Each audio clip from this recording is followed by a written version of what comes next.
ഗീവർഗീസ് സഹദാ ഒരു യുവാവായിരുന്നു. 23 വയസ്സ് പ്രായമുള്ള ഒരു യുവാവ്. അവൻ യേശുവിനെ അറിഞ്ഞപ്പോൾ മുതൽ യേശുവിന് വേണ്ടി പൂർണ്ണമായി സമർപ്പിക്കുകയാണ്. സഭയുടെ 3-ാമത്തെ പാത്രികീസായിരുന്ന മാർ ഇഗ്നാത്യോസ് സൂറാനോ ഒരിക്കൽ പറഞ്ഞു, എന്റെ ഹൃദയത്തിൽ ഞാൻ മുദ്രകുത്തിയിരിക്കുന്നവനെ ഞാൻ എന്റെ വായ് കൊണ്ട് ഏറ്റുപറയും. ഹൃദയത്തിൽ യേശുവിനെ ഗീവർഗീസ് മുദ്രകുത്തുകയാണ്. പ്രിയപ്പെട്ടവരെ, ജീവിതത്തിൽ ക്രിസ്തുവിനെ സ്വീകരിച്ചവരാണ് ഞാൻ നിങ്ങളൊക്കെ.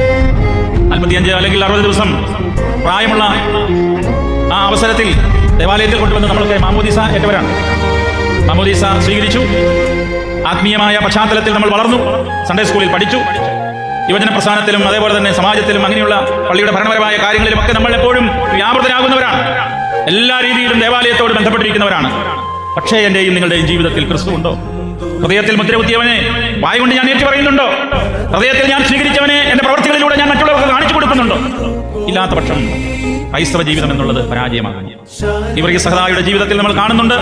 അവൻ ഏറ്റുപറഞ്ഞവനെ അവന്റെ അന്ത്യശ്വാസം വരെയും ചേർത്ത് നിർത്തുകയാണ്. പ്രിയപ്പെട്ടവരെ, യേശുവിനെ ചേർത്ത് നിർത്തിക്കൊണ്ടുള്ള ഒരു ജീവിതമാകട്ടെ നമ്മുടെ ജീവിതം. ഈ ലോകം ഇന്നൊത്തിരി വഷളായിക്കൊണ്ടിരിക്കുകയാണ്.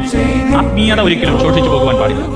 നമ്മുടെ പിതാക്കന്മാരെ എഴുതി വെച്ചിരിക്കുന്നതായ പ്രാർത്ഥനകളോ നമ്മുടെ സഭയുടെ അടിസ്ഥാനമായ വിശുദ്ധ വേദപുസ്തകമോ ഇതൊക്കെ ഒരു വള്ളിപുള്ളി പോലും മാറാതെ എത്രയോ നൂറ്റാണ്ടുകളായി സഹസ്രാബ്ദങ്ങളായി നമ്മളത് ഉപയോഗിച്ചുകൊണ്ടിരിക്കുന്നു. പ്രിയപ്പെട്ടവരെ, ഈ പ്രാർത്ഥനയ്ക്കും ദൈവസന്നിധിയിലുള്ള ഈ സമർപ്പണത്തിനും അതിൻ്റെതായ മൂല്യമുണ്ട്.